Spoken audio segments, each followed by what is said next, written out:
Hey everyone, it's DJ Ben, aka Yellow Pig Bear. Welcome back to another episode of Banzai Japan. Today, I will be taking you to Kokusai-dori.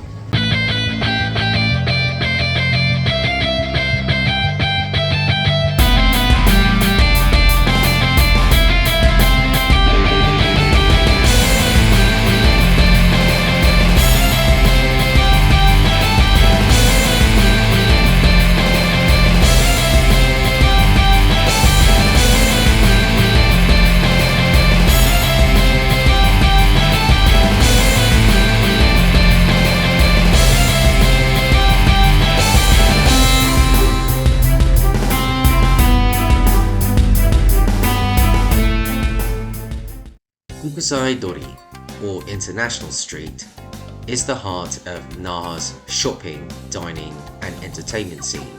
Stretching about 1.6 kilometers, this lively street is lined with souvenir shops, restaurants and cultural performances. Once known as the Miracle Mile for its rapid recovery after World War II, Kokusai-dori is now a must-visit for both tourists and locals alike. It's time for our weekly Banzai Japan quiz. The prize for today, Jing Jing, a Kuromi backpack. And here's the question for today. Which of the following Sanrio characters was the very first to be created by the company?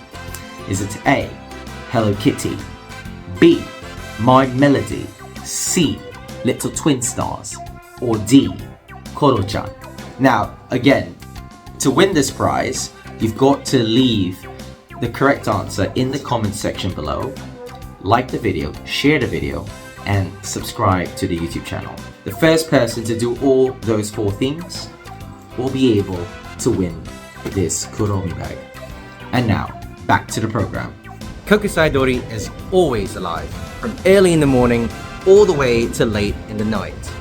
As you walk along the streets of Kokusai-dori, you'll be able to find traditional Okinawan souvenirs like the Shisa dog statues, the Bingata fabric, and Ryukyu glassware. You'll also find street performers and Aisa drummers that bring Okinawan culture to life. Along Kokusai-dori, you'll find hidden alleyways like the Heiwa-dori and the Makishi public market, where you'll find fresh seafood, unique snacks, and a glimpse of local life. So Blue Seal is a popular ice cream parlor all across Okinawa. It's famous, everyone knows it, and a lot of people come here for ice cream, not just in Kokusai-dori, but across Okinawa. They're everywhere. I got myself the Beni, was it ube?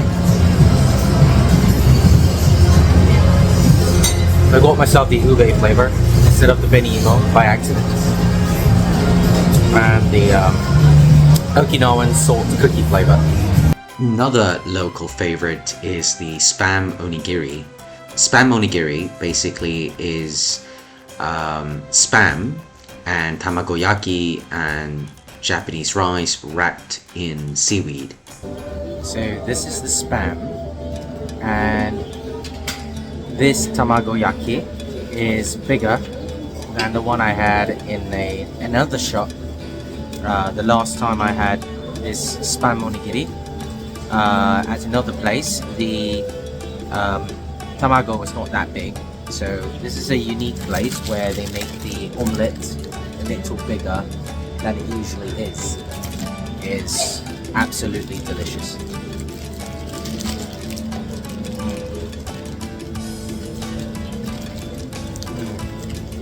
I am taking you right now to one of my hidden gems here in Kokusai-dori. And this place, my friends, is my hidden gem here at Kokusai-dori. And in just a bit, I'm going to show you why. This place is called Nakayukui. The first time I came here, I really enjoyed the Beni Imo tempura, which is why I'm back here again.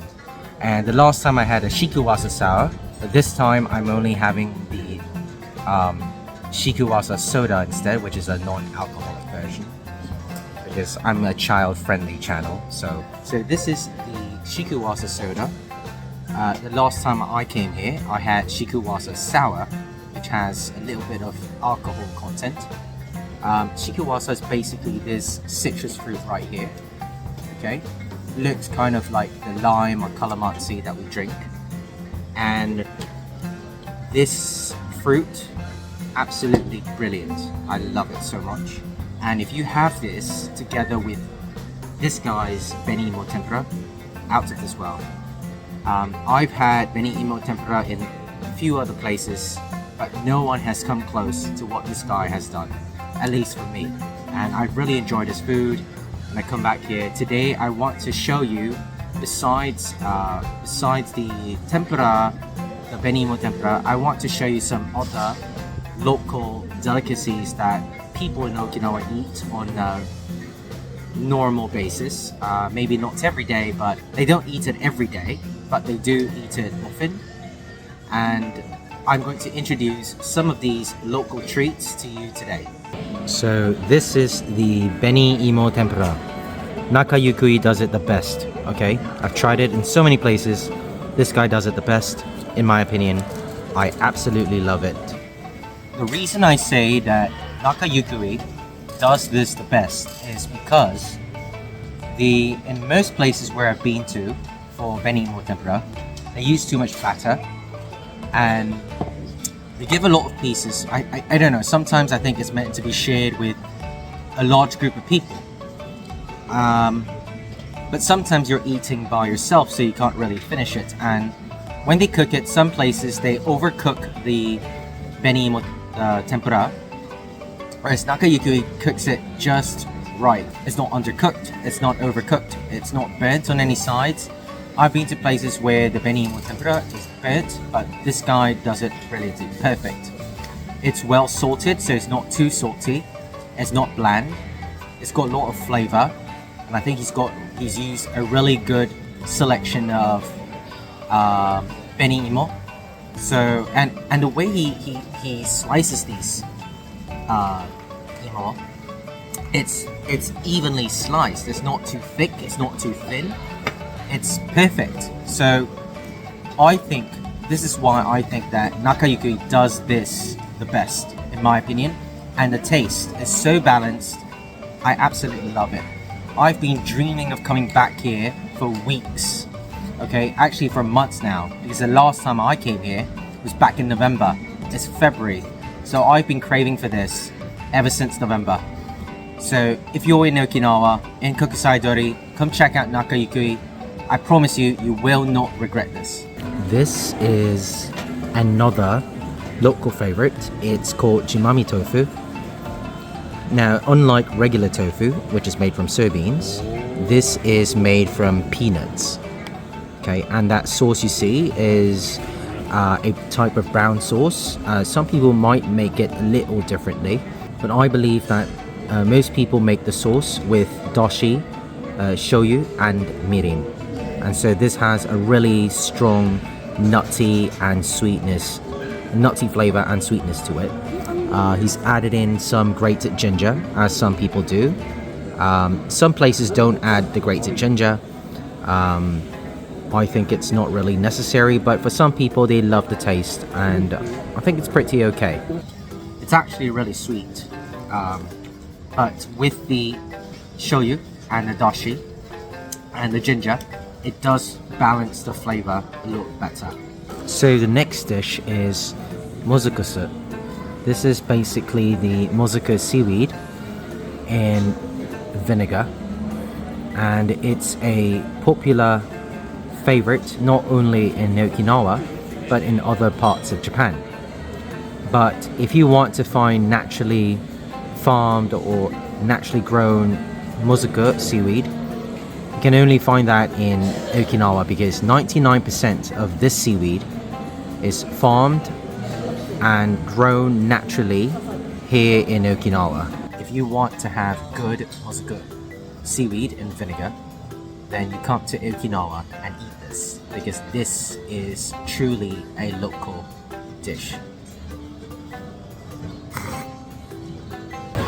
So this is pig ear, mimiga.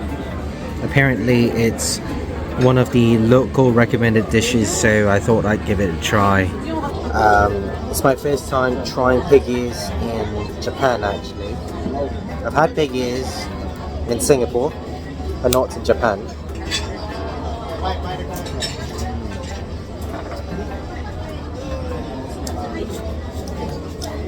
Not bad. It's a bit boring if you ask me. Not much flavour to it actually, but it doesn't taste horrible or disgusting in any way.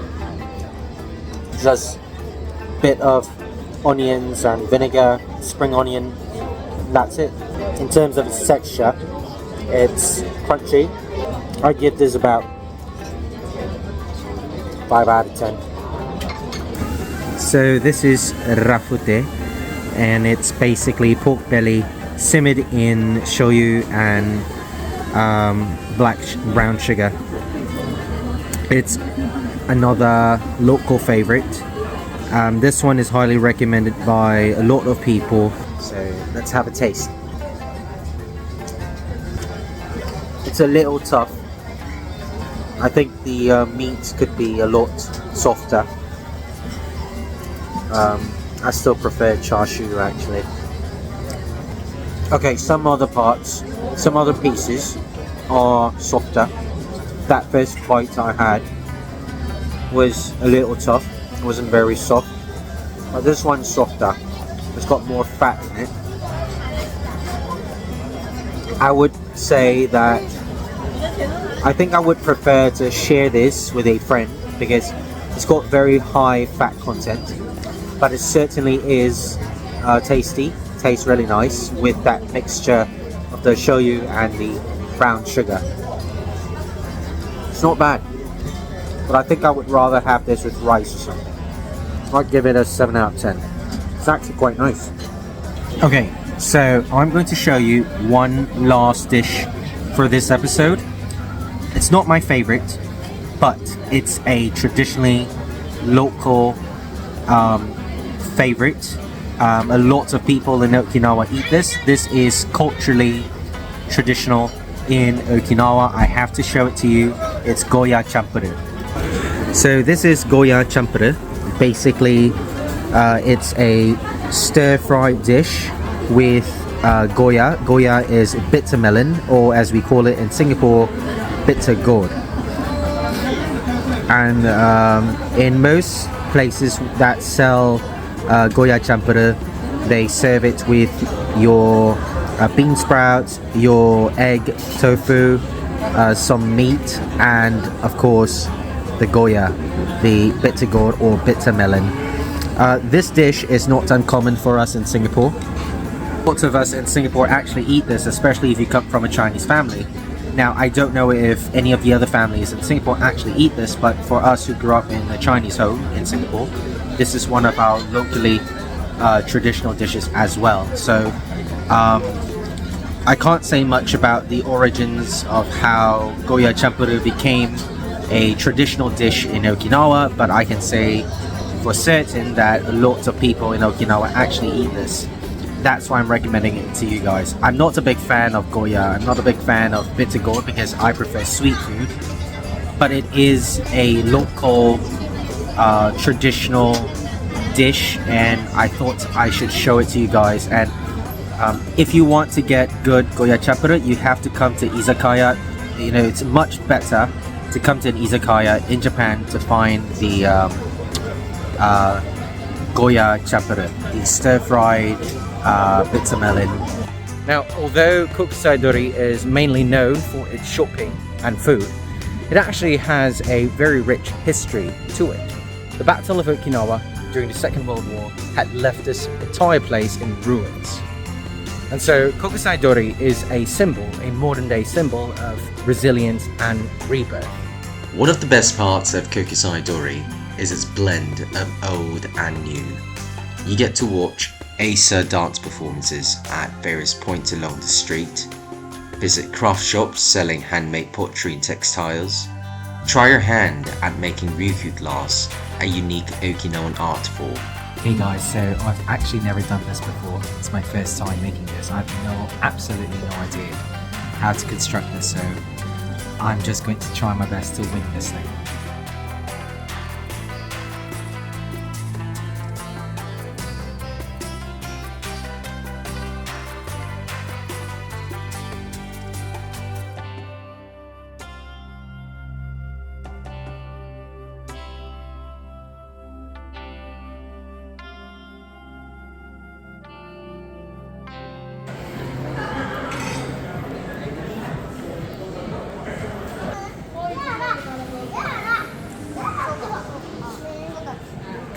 So I've just paid 1,000 yen for 22 pallets.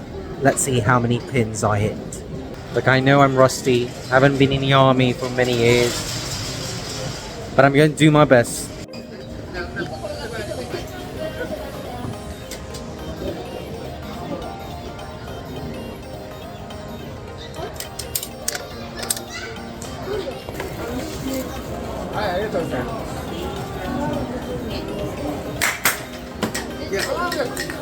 Three pins.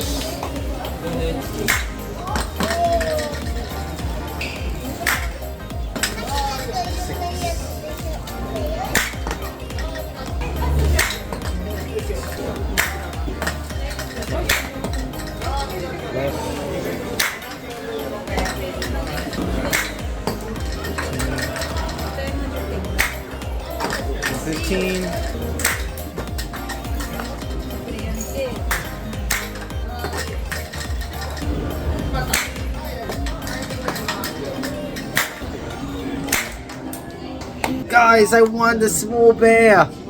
Okay, so with 22 pallets, I scored 22 points. So I got myself a nice little bear, and I've got some pupu, some unko. This one I'm going to give it to my students because they love these things. And the last thing, some hair ties, because my students love to lose this thing. So in case they need one to tie their hair, they've got this. And now it's time for me to announce the winner for last week's Banzai Japan quiz. But first of all, I've got to reveal the answer to last week's quiz. Now the question was, what was Okinawa's name before it was changed? And the answer to that is the Ryukyu Kingdom. And the winner is Chu0723, who was the first to comment the answer in the comment section, who had already subscribed, liked and shared the video. So thank you so much, Chu, for participating in the contest, and thank you to everyone who participated in last week's Banzai Japan quiz. Right, so that's all I have for you guys here today on Banzai Japan. If you liked this video, don't forget to like, share, comment and subscribe. I look forward to seeing you in the next episode of Banzai Japan.